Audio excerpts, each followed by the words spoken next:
올해가 이제 보니까요, 우리나라에 이 복음이 들어온 지 140년이 된다고 이야기를 합니다. 140년. 그리고 오늘은 특별히 아마도 다른 교회에서는 이렇게 지킬 수 있어요. 종교 개혁 주일로 지킬 수 있습니다. 그죠? 이 천주교에서 이 개신교가 나왔을 때 정말 오직 성경, 오직 말씀, 오직 은혜, 오직 예수 그리스도, 그렇게 시작된 그 복음이 우리나라에 들어온 지가 이제 140년이 되었다라는 것입니다.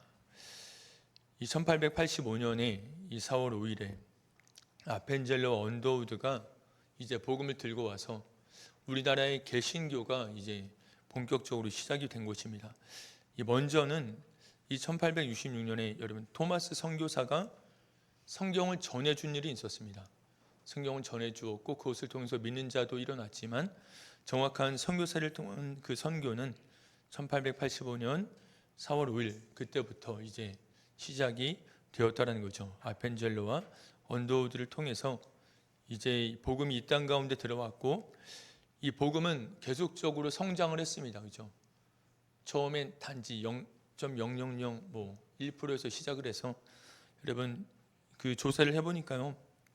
2015년엔 이제 이 967만 정도의 사람, 그러니까 전체 인구의 19.7%가 믿고 있었고 이제 2024년에는 830만이 믿어서 16.2% 이렇게 전체 인구의 16.2%가 믿게 되었다는 거죠. 여러분 우리 이 개신교의 역사에서 빼놓을 수 없는 사건이 있습니다. 여러분 그 사건이 뭔지 아세요?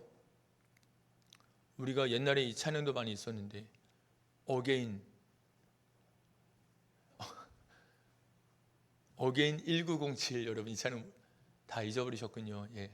어게인 1907 평양태 부흥의 그때로 돌아가자라는 그런 찬양들이 있었습니다. 평양태 부흥의 운동을 빼놓을 수 없죠. 그죠? 1907년에 이 1월에 평양 장대현 교회에서 일어난 그 사경회가 있었는데 1월 1일부터 15일에 사경회가 있었고 이날의 거의 마지막 때에 14일 15일에 이제 길선주 목사님을 시작으로 이 대규모 회개가 일어났습니다. 그죠? 길선주 목사가 회개하자 이 사람 저 사람 저마다 자기의 모든 죄를 고백하는 그 역사가 일어났다는 거죠. 그래서 이때 이 평양대 부흥의 운동이 또는 기독교 부흥의 기점이 되었다라고 말씀하고 있습니다. 그래서 여러분 회개를 어떻게 말할 수 있을까요? 회개.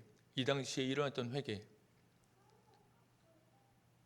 복음에서 벗어난 삶을 살았던 사람이 다시금 복음에 합당한 삶으로 돌아가는 것을 회개라고 말할 수가 있다는 거죠. 물론 우리가 이 땅의 방식, 이 세상의 방식 그렇게 살아간다면 우리에게 그래 나도 이 땅 사람들이랑 동일하게 살아갔는데 사람들이 하는 것처럼 살아갔는데 그래도 되는 것이라고 하면 아마 그들에게는 회개는 없었을 것입니다. 근데 그들에게는 이 땅의 방식으로 살아가는 것이 우리의 정체성과 맞지 않다라는 강한 생각이 든 것이죠. 여러분 우리는 누구예요? 대한민국의 자랑스러운 국민입니다. 그리고 나는 또 어느 나라의 시민이에요? 하나님 나라, 하늘나라의 시민입니다. 그래서 하나님 나라의 백성으로서 하나님을 아버지라 부르는 백성으로서 그 나라의 시민으로서 지금 나의 삶은 맞지 않다라는 그 자각 가운데 다시금 주의 복음에 합당한 삶으로 돌아가는 회개가 그 당시에 있었다라는 것입니다. 그것이 한 개인의 부흥이었고 또한 그 한 개인의 부흥이 모여서 우리나라의 기독교의 부흥이 이루어졌다라는 것입니다. 그래서 오늘 바울이 우리에게 이렇게 이야기하고 있습니다. 오직 너희는 그리스도의 복음에 합당하게 생활하라. 그리스도의 복음에 합당하게 생활하라. 여러분 합당하게라는 말은 뭐냐면요. 합당하게 일치되게 살아가라 이렇게 우리에게 이야기를 해주고 있습니다. 여러분 누구나 삶의 기준은 있어요. 누구나 나름대로 삶의 기준이 있습니다. 여러분 삶의 좌우명 있으시죠? 여러분들이 정말 좋아하는 곳도 있지만 극히 싫어하는 곳 있으시죠? 난 이런 사람은 좋더라. 근데 이런 사람은 정말 싫더라. 난 이건 정말 좋더라. 근데 난 이거는 정말 싫더라. 이런 것들이 우리에게는 분명히 나누어지고 있습니다. 근데 사도 바울은요, 우리에게 정확히 이 한 가지를 이야기하고 있습니다. 복음에 일치된 삶을 살아가십시오. 여러분들이 어떠한 기준을 가지고 살아가든지 어떠한 방식으로 살아가든지 여러분들의 삶의 기준과 방식을 복음에 일치시키십시오. 이렇게 우리에게 권면해주고 있다는 것입니다. 그러니까 27절에서 이렇게 그리스도의 복음에 합당하게 생활하라 이렇게 이야기하는데, 여러분 이 말씀에서 생활하라 이 말은 직역하면 이런 뜻이 있습니다. 시민으로서 의무를 다하십시오. 그리고 시민답게 살아가십시오라는 이런 의미가 있습니다. 근데 이 말은요, 여러분 이 성경에서 우리는 하늘나라 백성입니다. 우리는 하늘의 시민입니다. 여러분 이 말을 성경 어디에서 특별히 얘기하고 있냐면 빌립보서에서만 이렇게 얘기하고 있어요. 당신은 하늘나라의 시민입니다. 우리는 하늘에 속한 자입니다. 이 이야기를 빌립보서에서 이야기해 주고 있는데, 여러분 바울이 이렇게 하늘의 시민권을 이야기한 이유는, 왜냐하면 이 말을 했을 때 빌립보 사람들은 누구나 이 말을 잘 알아들을 수 있었기 때문입니다.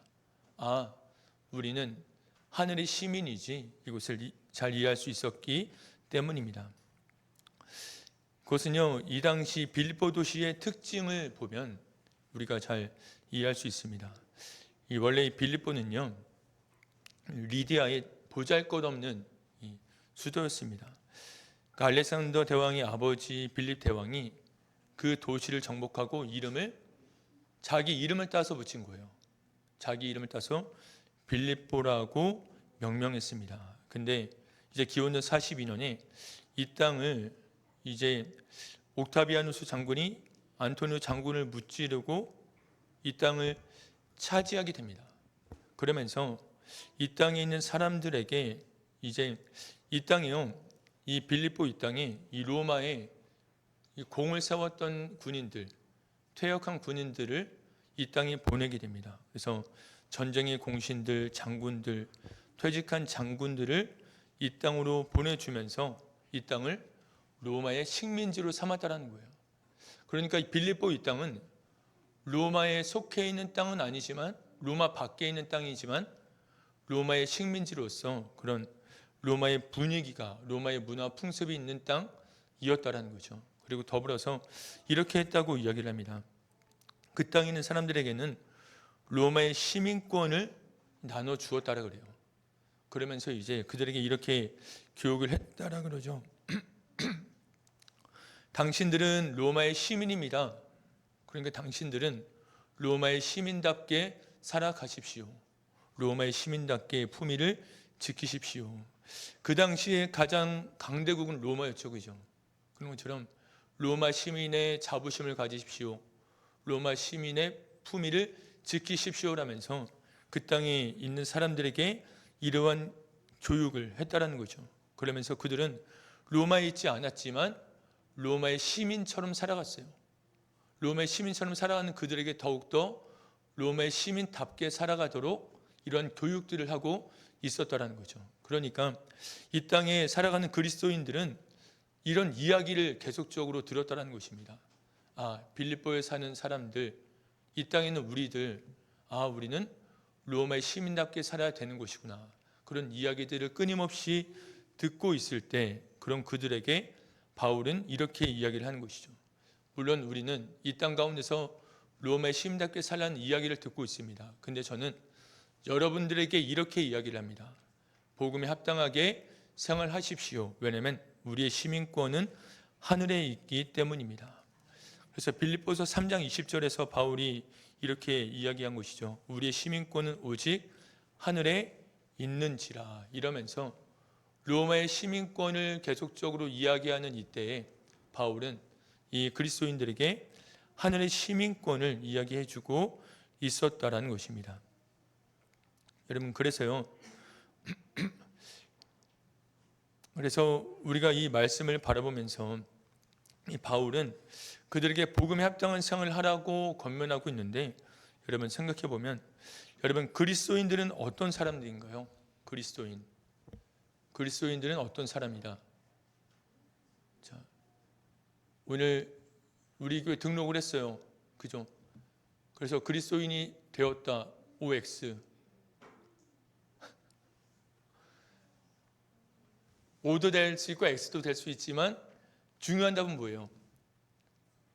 예수 그리스도를 주로 영접하는 그것이 유일한 답이다라는 거죠. 그러니까 보통의 사람들은 이렇게 얘기할 수 있어요. 내가 교회를 다니니까 나는 그리스도인이야, 이야기할 수 있습니다. 근데 여러분, 진정한 그리스도인은 누구예요?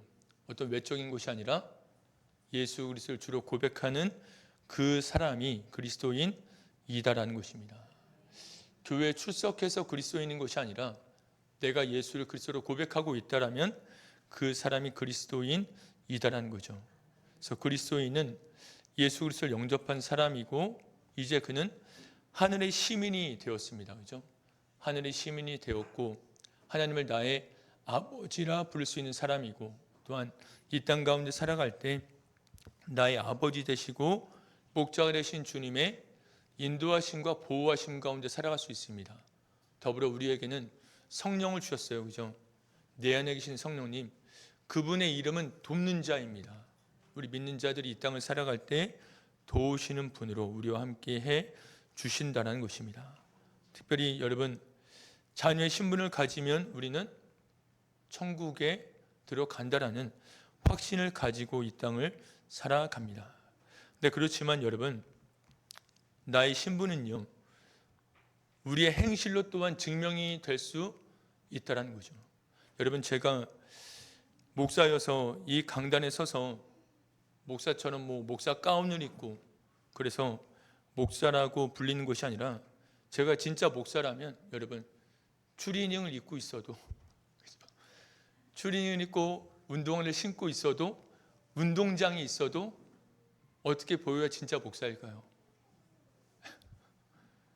물론 그런 얘기를 항상 듣는 건 아니지만, 그래도 추리닝 입고 목사님 얘기 들어봤습니다.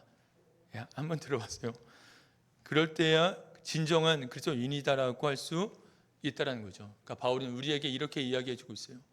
우리는 하늘의 시민입니다. 하나님의 백성입니다. 그래서 그 시민권을 가진 사람답게 복음에 합당한 생활을 하십시오. 우리에게 이렇게 이야기를 해주고 있습니다. 저는 바울은 이것을요, 두 가지로 이야기를 하고 있습니다. 그래서 첫 번째는 이것입니다. 복음의 신앙을 위해서 협력하는 것입니다. 27절을 우리 다시 한번 읽어볼까요? 27절. 20절 다 같이 읽겠습니다.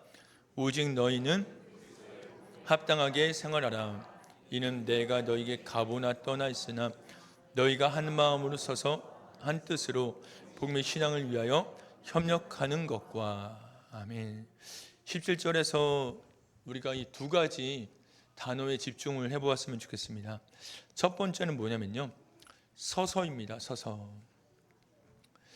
너희가 한 마음으로 서서. 여기서 이 서서는요, 이 군사적인 용어입니다.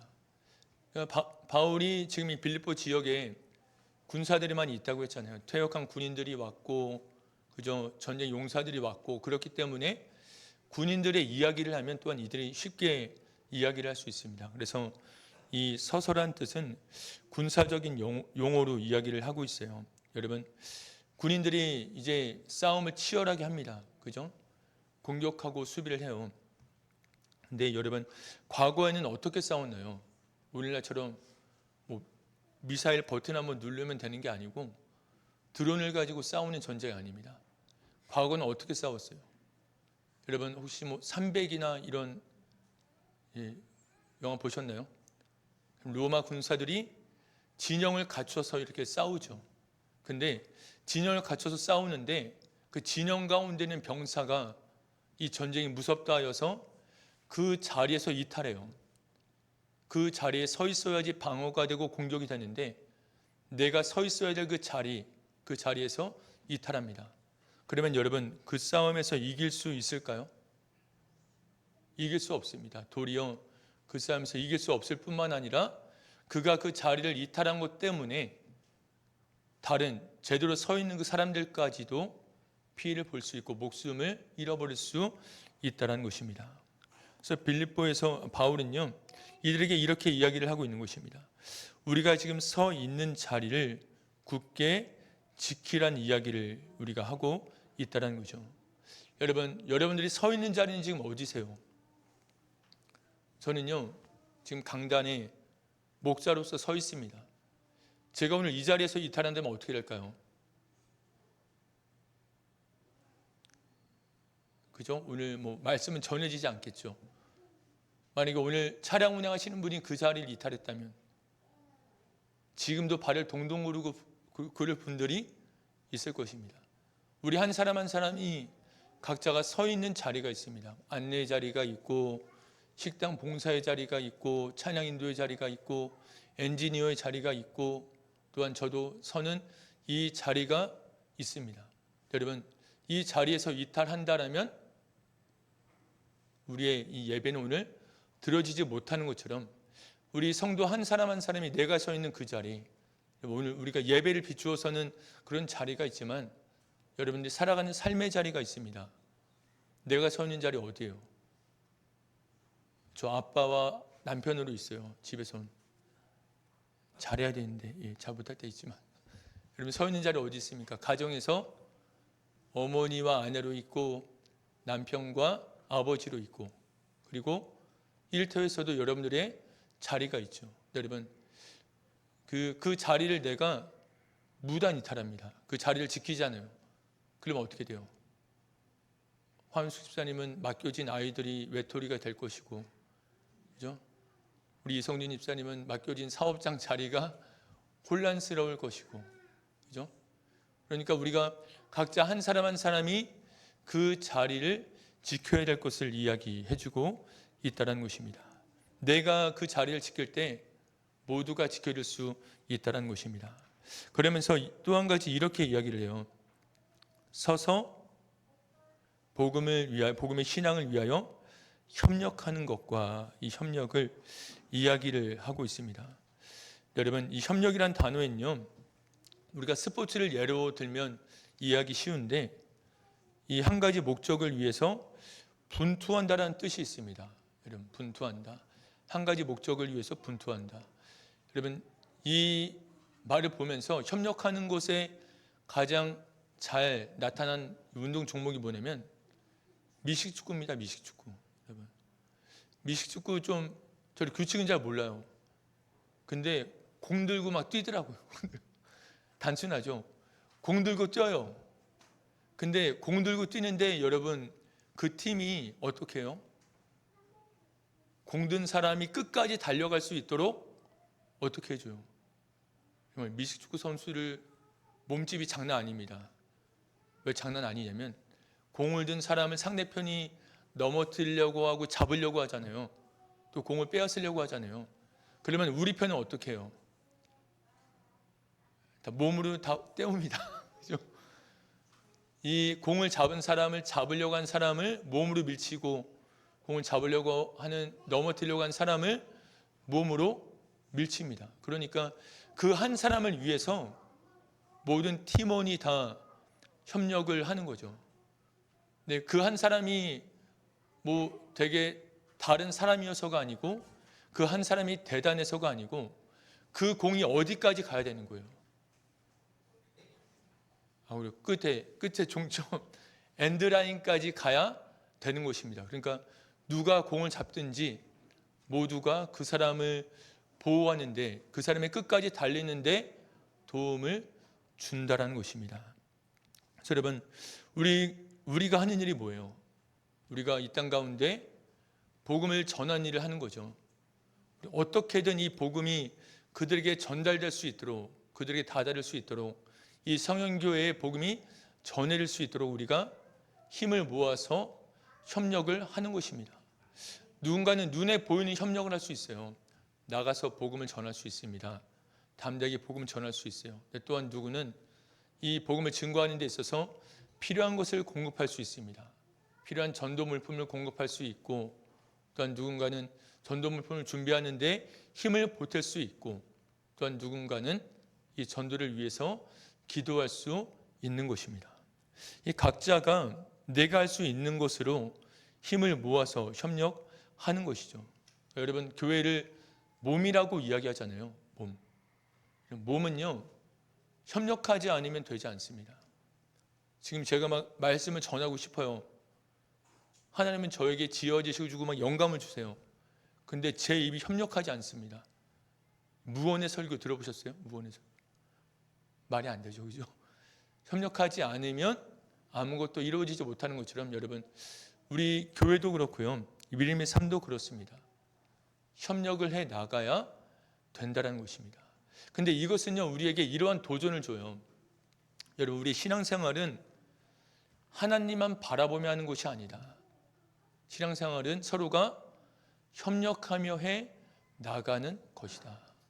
여러분, 이러한 신앙생활은요, 큰 유익이 되지 않습니다.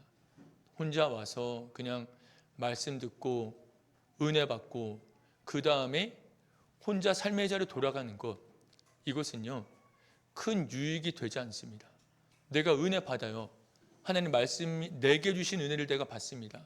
그렇지만 내가 받는 은혜도 있지만 서로가 서로 협력하면서 서로를 세워주고 서로에게 힘을 보태줄 때 우리가 더 강건한 믿음 가운데 설 수 있다는 것이고, 그로 말미암아서 우리 교회가 견고히 세워지고 우리 가정이 견고히 세워지면 그로 말미암아서 또 하나님의 더 큰 역사가 일어날 수 있다는 것이죠.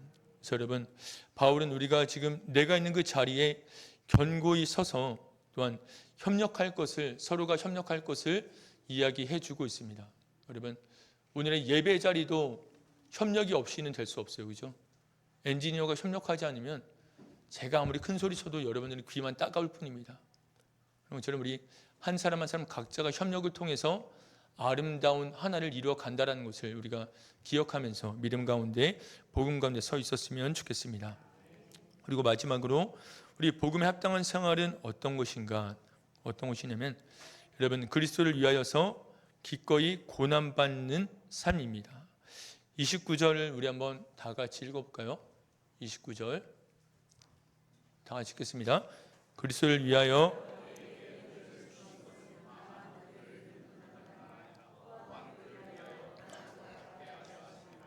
아멘. 우리에게 은혜를 주신 것은, 그리스도를 위하여 너에게 은혜를 주신 것은 다만 그를 믿을 뿐 아니라 또한 그를 위하여 고난도 받게 하려 하심이라.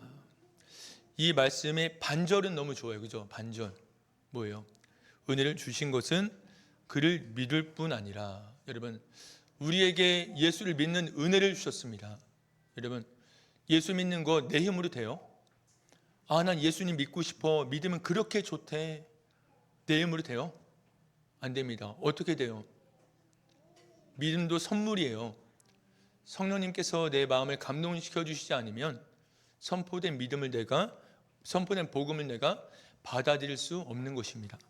믿음도 선물입니다. 그래요. 예수 믿어서 구원을 받았습니다. 이 은혜가 너무 좋습니다. 근데 또 다른 반절은 이렇게 이야기를 하고 있어요. 은혜를 주신 것은 또한 그를 위하여 고난도 받게 하려 하심이라. 우리에게 은혜를 주셨는데 그것은 예수를 믿는 은혜를 주셨어요. 그리고 또 한 가지는 뭐다? 그래요. 얘기를 좀 잘 안 하시는군요. 예수를 위하여 고난받는 것, 이것이 뭐라고 말씀하시는 거예요? 우리에게 주신 은혜라고 이야기를 하고 있는 것입니다. 예수 믿어서 구원 얻는 것 너무 좋습니다. 그죠?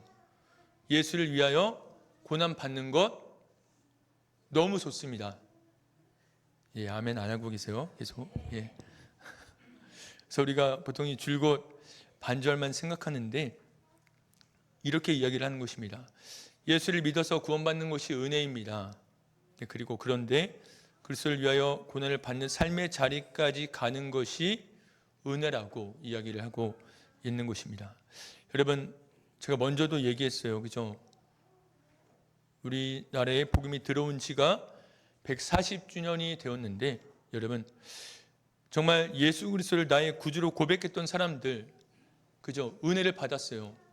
예수를 주로 고백하는 믿음이 그들에게 은혜로 주어졌습니다. 그 다음에 그들은 어땠어요?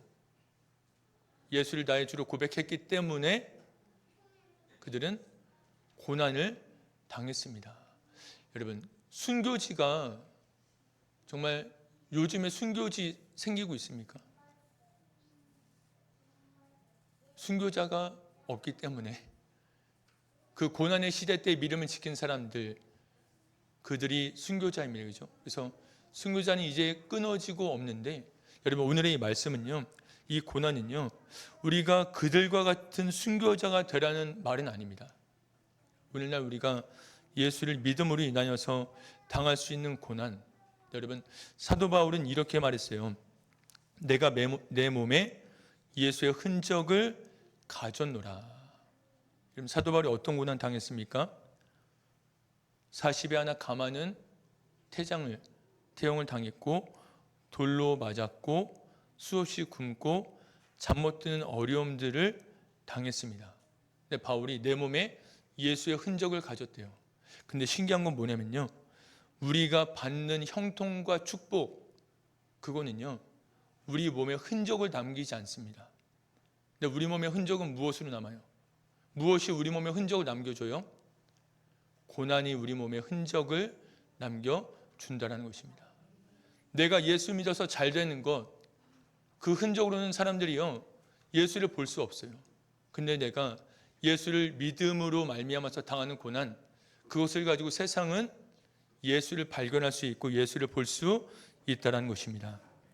여러분 오늘날 올해 한번 생각해 보세요.